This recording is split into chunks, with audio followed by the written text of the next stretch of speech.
Good morning. Welcome to Super Tuesday. I'm Lisa Ann.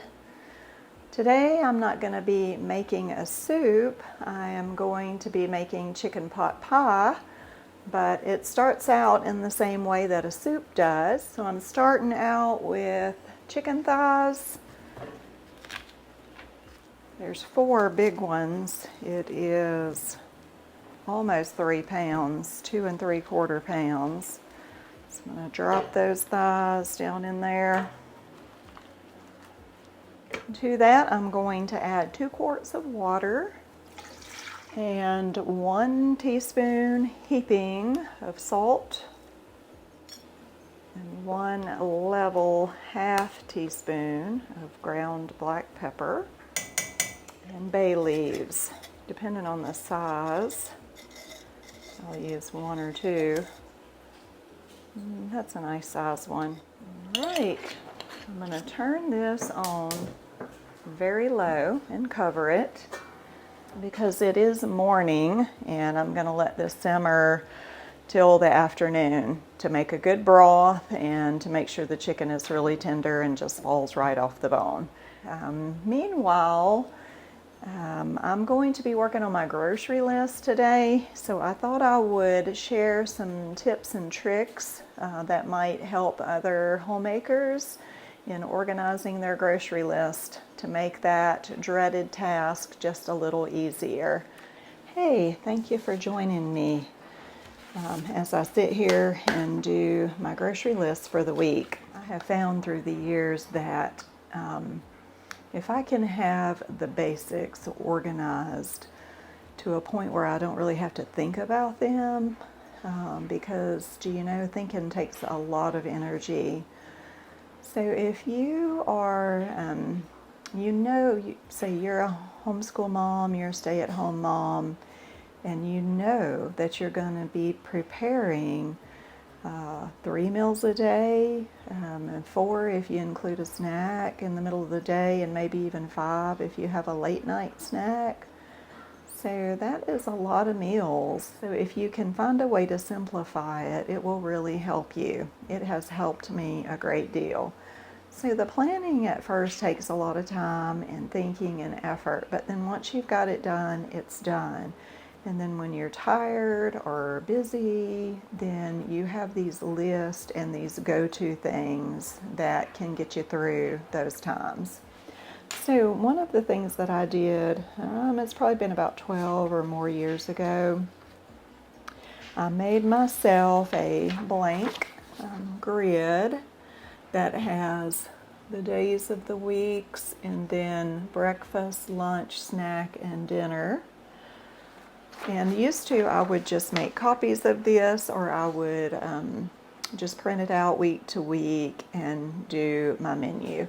But that required thinking every week, which was really hard for me when you have a house full of children. Like I had 6 little ones, and it's hard to think. Sometimes you don't have time to sit down and, put that much effort into it. So what I did then was I went ahead and filled in those. So what was helpful is keeping the dinner time meals, keeping all the meals the same. For example, Sunday. Every Sunday it's chicken, no matter what. Every Monday is a meatless night, meatless Mondays, right? With beans and rice, big salad, things like that. Tuesday, of course, is Super Tuesday. I always try to make a soup one day of the week. Wednesday, that's church night, so I just put something easy. And what I have down here is choose a lunch item, because those are easy things. And then I have a couple of other things written down. Thursdays for us is our seafood night, fish or seafood. And Friday and Saturday kind of go together, so we swap them sometimes, but it's ground beef or pork or grill, and then also pizza occasionally. So that was very helpful to me. So I can share with you some of the other things that I have here, like Saturday and Sunday breakfast. Everybody's home. Every Saturday it's bacon. So I always make sure I buy bacon and, have it on hand. And we either make pancakes or French toast and other things. And then Sunday, we're getting ready to go to church. I do, don't tell anybody, frozen biscuits and frozen sausage patties. And I cook scrambled eggs and put out frozen fruit and yogurt. I do it every Sunday morning. It's a very boring, but hungry people will eat whatever is there, just in case you didn't know that. So then, when my children were little, we had a set breakfast time, and so I tried to have some variety during the week. Monday it was grits. Tuesday it was sunshine toast. That's like egg in a frame or eggy in a nest. There's different names for that. Wednesday is oatmeal or granola. Thursday is omelets. Friday is cream of wheat. So then all the little fixings that I need to go with that, like syrup, butter, cream, berries, nuts, cinnamon, all that is written here. Okay, for lunch, on Sunday we usually go out to eat, not always, or we come home and we heat up leftovers. Monday for lunch is a pasta, be it spaghetti or rotini or mac and cheese. And I have all the things listed there that we need to make those things. Tuesday, it's fish sticks. We make sandwiches. So we have cheese and buns and pickle relish and mayo, mustard, and ketchup. Wednesday, quesadillas. And so we need tortillas and refried beans and sour cream and salsa. All that's there. Thursday is grilled cheese with tomato soup. And we don't always do that. Sometimes the kids just help themselves to any of these other things. So long as I have the grocery list and I buy these things and keep them in stock. So Friday, sandwiches, so make sure we have bread and deli meat and sliced cheese and those sorts of things. Saturday, leftovers or peanut butter and jelly sandwiches. Yep. Okay, so you kind of get what I'm talking about. I'll do a little close-up, and maybe if you want to freeze and take a closer look, you can do that. All right, so another little tip that I can give you is I buy these little notebooks. I set them in the kitchen. Some of you have the magnetic kind that you can pop on the refrigerator. Take the time to train yourself and your children. When you see that we are running out of something, write it on the list. I started this with my children when they were very young, when they couldn't even spell, and they would say, I don't know how to spell that. I'm like, sound it out. I will figure it out. And they did, and it worked. So it's a serious offense in our family to not write something down when we run out or when we're close to running out. So now I'm ready to sit down and do my grocery list. So I also made this form, and since I shop at Kroger, I call it Kroger aisles.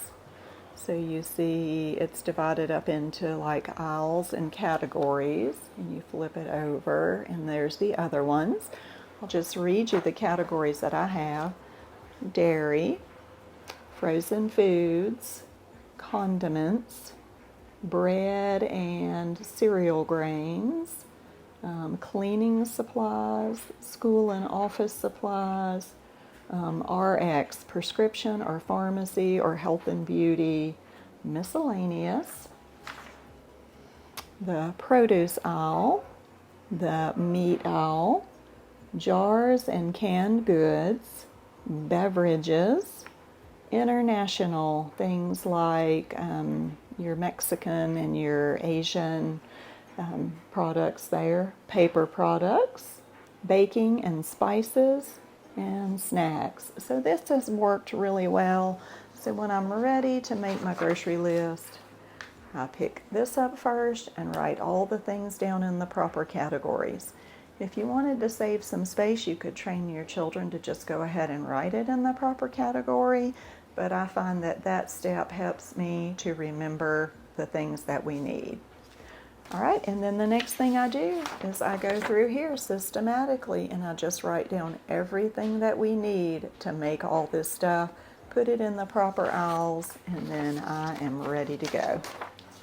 So I hope that these things might be a help to you, an encouragement to you, and help you be a little bit more efficient so then you can have more free time to do fun stuff like cooking or making YouTube videos.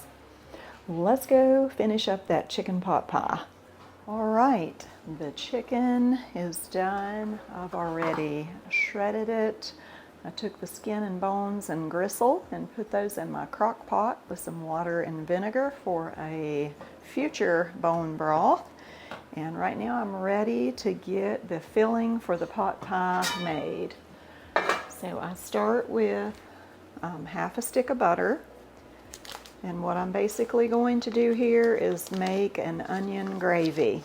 So first I'm going to go ahead and put my onions in the melting butter.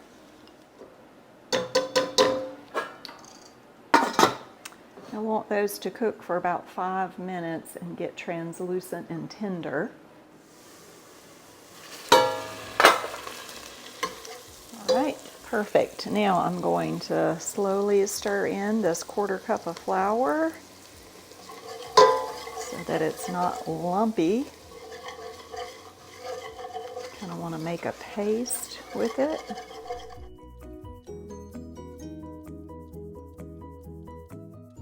So if you want your gravy to be brown, then you brown this paste.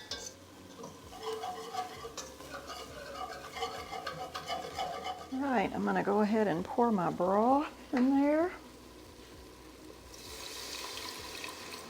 A little bit at a time. Okay, so I only added half of my broth, 1 quart. I've reserved the other half in case I need it because I'm just trying to get it a particular consistency. So right now I'm going to begin adding my vegetables. So I'm going to use about 2 cups of cut up cauliflower. And I have about 2 cups of potatoes. Put the potatoes in.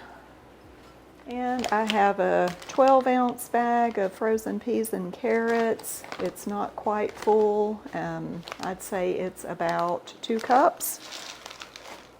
1, 2, yep.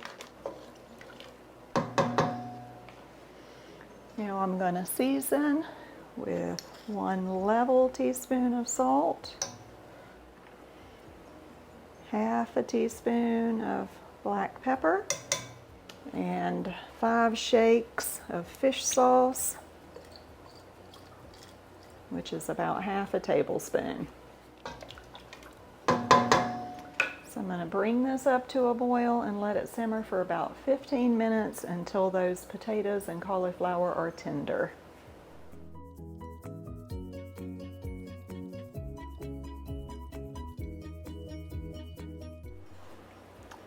The potatoes and the cauliflower are tender, and I'm going to add the shredded chicken in next. Give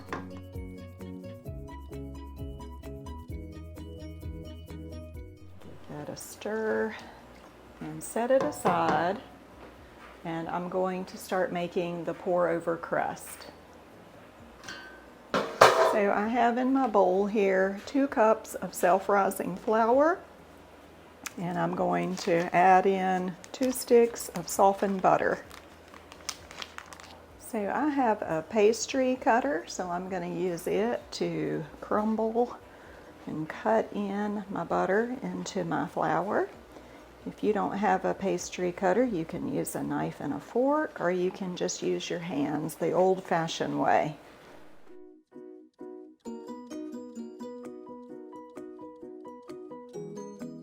By the way, I'm preheating the oven to 325. Okay, to the crumbled mixture, I'm going to add 2 cups of buttermilk. It's going to be very liquidy. As I said, it's a pourable crust. And it's going to be really chunky, and that is as it should be. I'm going to let this sit for just a few minutes. All right, I'm going to pour my filling into my pan. All right, I've poured it in here, and I see I have very little room, so I'm actually going to get a bigger pan out because I don't want it dripping in my oven. You know, I've been in situations like that before where I see that I made an error, but I'm going to dirty another dish.